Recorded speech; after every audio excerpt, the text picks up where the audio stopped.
খালেদা জিয়া, ভারপ্রাপ্ত চেয়ারম্যান তারেক রহমান, পার্টির মহাসচিব মির্জা ফখরুল পরিষ্কার করে বলেছেন যে কোনো ধরনের বিশৃঙ্খলা, অগ্নিসংযোগ, লুট, কোন ধরনের অনিয়ম করা যাবে না।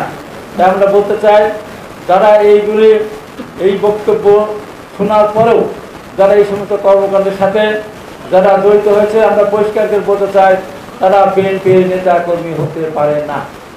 এবং আমরা বলেছি যে, আমি গতকালও বলেছি, আপনাদের সামনে পরিষ্কার করে আমরা জেলা বিএনপির সিদ্ধান্ত রেখেছি যে যেই হোক না কেন, যত বড় নেতাই হোক না কেন, যত বড় মাস্তানি হোক না কেন, এখন দেখছি পাবনা আওয়ামী লীগের কিছু নিচে লেভেলের কোনো পর্যায়ের লোকজনকে নিয়ে দল ভারী করে, যাদের দলের সংখ্যা মানে এরকমভাবে চলাচলের সংখ্যা কম ছিল, এরকম অনেকে বিভিন্নভাবে তারা লোক গুছাচ্ছে আওয়ামী লীগের লোকজনকে দলে ভিড়ে।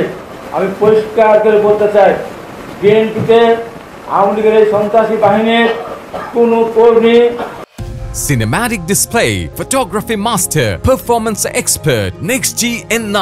কোনো পর্যায়ের নেতা কর্মীর প্রয়োজন নেই। কোনোভাবে কেউ অন্তর্ভুক্ত না করে, যারা অন্তর্ভুক্ত করবে তাদের বিরুদ্ধে জেলা বিন্দুর পক্ষ থেকে দলের কেন্দ্রীয় সিদ্ধান্ত মোতাবেক ব্যবস্থা গ্রহণ করা হবে। কারণ বিএনপিতে কোনো নেতা কোনো প্রয়োজন নেই। বিএনপির নেতা শহীদ রাষ্ট্রপতি রহমান, দেশটির বেগম খালেদা জিয়া, জনাব তারেক রহমান, তাদের প্রতি দেশের মাথায় বিশ্বাস আছে।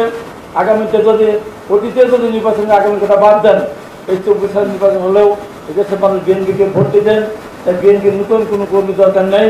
যে সমস্ত কর্মী আছে সাধারণ মানুষের ভালোবাসা নিয়েই বিএনপি চলতে পারবে। তাই এই আমরা পেশ করতে বলতে চাই, কেউ এই ধরনের হীন প্রচারটা আপনারা চালাবেন না।